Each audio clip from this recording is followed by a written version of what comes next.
আসসালামু আলাইকুম। এর পূর্বের ভিডিওতে আমি বলেছিলাম যে নটর ডেম তাদের পরীক্ষার প্রশ্ন অফিসিয়ালি কখনোই পাবলিশ করে না। তবে যেটা করা হয় সেটা হচ্ছে ভর্তি পরীক্ষা দিয়ে বের হওয়ার পর পরীক্ষার্থীদের থেকে কিছু কোশ্চেন কালেক্ট করা হয়। তো এইরকম 2024 সালে কালেক্ট করা হয়েছে এমন কিছু কোশ্চেন আমি এখানে তোমাদের দেখাবো, যে প্রশ্নগুলো হয়তো হুবহু তোমাদের আসবে না, বাট এই কোশ্চেনগুলো যদি তুমি দেখো তুমি একটা আইডিয়া পাবা যে কিভাবে তোমাকে পড়তে হবে। তো আজকের এই ভিডিওতে হচ্ছে আমি জাস্ট কোশ্চেনগুলো দেখাবো, এখানে আমি সলিউশন দেব না। তোমরা যেটা করবা এই কোশ্চেনগুলো সলভ করার চেষ্টা করবা। যদি কোনো কোশ্চেনে তোমাদের সমস্যা থাকে বা সলভ করতে না পারো তোমরা কমেন্ট বক্সে জানালে আমি এটা সলিউশন দিয়ে দিব। ওকে, তো আমার কাছে হচ্ছে 2024 সালের কোশ্চেনগুলো আছে, 2023 সালের কিছু কোশ্চেন আছে, 25টার মতো কোশ্চেন কালেক্ট করা হয়েছিল 2023 সালে, ওইগুলো আছে। তো আমি 2023 সালের কোশ্চেনগুলো পরের ভিডিওতে দিয়ে দিব। আজকে হচ্ছে 2024 সালে কালেক্ট করা এরকম 40টা বা 30টার মতো কোশ্চেন আছে এখানে। তো এইগুলো একটু তোমরা দেখো, দেখলে আইডিয়া পাবো। প্রথমে হচ্ছে ফিজিক্স থেকে কি ধরনের কোশ্চেন হয়েছিল দেখো। প্রথম কোশ্চেনটা হচ্ছে বলতেছে অবতল দর্পণের বক্রতার কেন্দ্রে বস্তু রাখলে বিবর্তন কত হবে। তো এইটা হচ্ছে তোমাদের পারা উচিত। আমি বলছি অ্যান্সারগুলো দিয়ে দিব না, কোশ্চেনগুলো দেখো, তোমরা নিজেরা সলভ করবা। যদি দেখো যে কোশ্চেন পারতেছো না কমেন্ট করবা, দেন আমি অ্যান্সার দিব। দেখো বলছে মুক্তভাবে পতনশীল বস্তুর প্রথম, দ্বিতীয়, তৃতীয় সেকেন্ডে অতিক্রান্ত দূরত্বের অনুপাত কত। খুবই ট্রিকি একটা কোশ্চেন, এখানে কিন্তু তম সেকেন্ড বলছে। ঠিক আছে, এই জিনিসটা এখানে ক্যাচ করতে পারলে কোশ্চেনটা সহজ। এরপরে বলছে নির্দিষ্ট ভরের স্থির বস্তু বিস্ফোরিত হয়ে M1 M2 ভরের দুইটি বস্তুতে পরিণত হয়, V1 V2 বেগে চলতে থাকলে V1 আর V2 এর অনুপাত কত।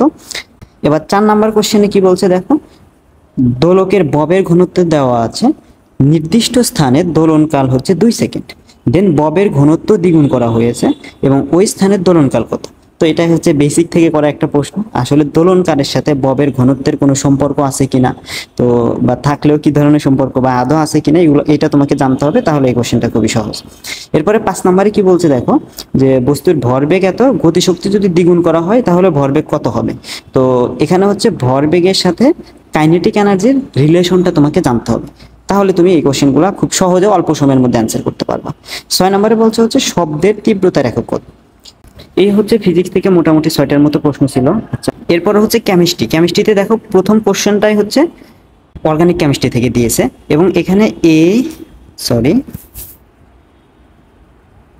আচ্ছা এ বি সি তিনটা হচ্ছে হিডেন কম্পাউন্ড রয়েছে, এবং বলছে এ এবং সি এই যৌগ দুইটাকে এটা তোমাকে বলতে হবে, লিখতে হবে। হ্যাঁ, তো এই বিক্রিয়াটা খুবই পরিচিত বিক্রিয়া, এটা পারা উচিত, খুবই সহজ কোশ্চেন। দেন মিথেন থেকে ক্লোরোফর্ম প্রস্তুতিটা দেখাইতে হবে, অর্থাৎ একটা বিক্রিয়া এখানে লিখতে হবে তোমাকে। এরপরে বলছে হচ্ছে যে হাইড্রোজেন, আচ্ছা এটা হবে N3 মাইনাস, দেন হচ্ছে পটাশিয়াম প্লাস। তো এদের ব্যাসার্ধের ক্রম কত। সো আয়ন এবং পরমাণুর ব্যাসার্ধের ক্রম কিভাবে বের করতে হয় এই বেসিকটা তোমাকে এখানে শিখতে হবে। দেন প্রোটন এবং নিউট্রনের মধ্যে আকর্ষণ বলটা কত। এরপরে বলছে হচ্ছে ক্লোরিন, কার্বন ডাইঅক্সাইড, নাইট্রোজেন এবং হিলিয়ামের ব্যাপন হার। তো ব্যাপন হার এটা তো তোমরা অবশ্যই পারবা, আণবিক ভরের সাথে রিলেটেড। দেন হচ্ছে ইথানল এবং ইথেন, ইথানল থেকে ইথেন বানানো হয়েছে, তো এই বিক্রিয়ায় ডিএলএইচ এর মানটা কত এটা তোমাকে বলতে হবে। দেন একটা ম্যাথ দিছে যে 25 গ্রাম জিঙ্ক কার্বনেট উত্তপ্ত করলে কত গ্রাম জিঙ্ক অক্সাইড উৎপন্ন হবে, বিক্রিয়াটা লিখবে, দেন ম্যাথ করে ফেলবা। এরপর একটা দেখো খুবই সুন্দর প্রশ্ন, যে 25টি প্রশ্নের একটি বৃত্ত দাগাতে মোট 150 মিলিগ্রাম গ্রাফাইট লাগে, 25টি প্রশ্নের 5টি প্রশ্নে 2টি করে বৃত্ত ভরাট করলে কতটি। এখানে আসলে কার্বনের পরিমাণটা কত ওইটা চাওয়া হয়েছে। তো এই প্রশ্নটা তোমাদের জন্য আমি স্পেশালি রেখে দিলাম। এটা হচ্ছে যদি তোমরা পারো তোমরা কমেন্ট বক্সে অ্যান্সারটা দিয়ে দিবা, আমি মিলিয়ে দেখবো। তো কেমিস্ট্রি থেকে এই প্রশ্নগুলো ছিল। এবার আমরা হচ্ছে বায়োলজিতে যাব। তো বায়োলজি আর কি বলবো, বায়োলজি কোশ্চেনগুলো তোমরা একটু দেখে নাও, আমি এর পরে শোনাচ্ছি না, পারলে স্ক্রিনশট নিতে পারো। ওকে, এবার আসো হচ্ছে বাংলাতে, বাংলাতেও সেম, তোমরা স্ক্রিনশট নিয়ে রাখো।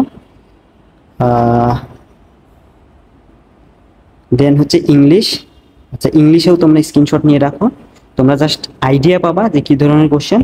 তো তোমরা যদি হচ্ছে এই কোশ্চেনগুলোর অ্যান্সার চাও, অ্যান্ড 2023 সালের কিছু প্রশ্ন আছে ওইগুলো তো আমি অবশ্যই দিব, আর অ্যান্সার লাগলে তোমরা জানাবা।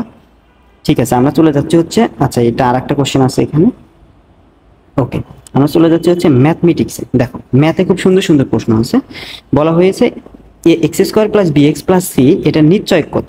তো নিশ্চয়ক তোমরা বের করা শিখছো ডেফিনেটলি। একটি প্রিজমের ত্রিভুজের ভূমির দৈর্ঘ্য আচ্ছা, এখানে কি বলা হয়েছে, একটা প্রিজমের ত্রিভুজাকার ভূমির দৈর্ঘ্য, আচ্ছা একটা প্রিজম তো এরকম হয়, এরকম। তো এই যে বেসটা ত্রিভুজাকার, এই বেসের 3 বাহুর দৈর্ঘ্য দেওয়া হয়েছে এবং এইখান থেকে যে হাইটটা দেওয়া হয়েছে। হ্যাঁ, প্রিজমটা আমি আঁকাই ফেলি। ওকে, হাইটটা দেওয়া হয়েছে এবং বলছে প্রিজমের আয়তন কত। খুবই সহজ প্রশ্ন। এরপরে বলছে হচ্ছে সাধারণ ভগ্নাংশে প্রকাশ করতে বলছে, আশা করি পারবা। দেন এখানে বলতেছে 4টি ক্রমিক সংখ্যার গুণফলের সাথে 1 যোগ করলে সেটা হয়েছে tan a = -1 হলে a এর ভ্যালুটা কত। দেখো a এর ভ্যালু এখানে কিন্তু একটা না, অনেকগুলো হতে পারে, তোমরা এটা বের করবা। এরপরে বলতেছে বৃত্তের ব্যাসার্ধ দেওয়া হয়েছে, বৃত্তচাপের দৈর্ঘ্য দেওয়া হয়েছে এবং কেন্দ্রে উৎপন্ন কোণের মানটা চাওয়া হয়েছে। হ্যাঁ, বৃত্তের ব্যাসার্ধ আর দিছে, বৃত্তচাপের দৈর্ঘ্য দেওয়া আছে s, তো কোণ s আর থিটা, এটাও তোমরা পারবা আশা করি।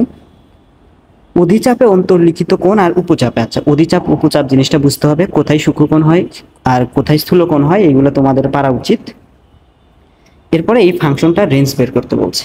তাহলে দেখো কোশ্চেনগুলো কিন্তু আহামরি কঠিন না, বাট একদম সহজও না, মানে একটু ট্রিকি, তোমাকে একটু বেসিকটা বুঝে পড়তে হবে।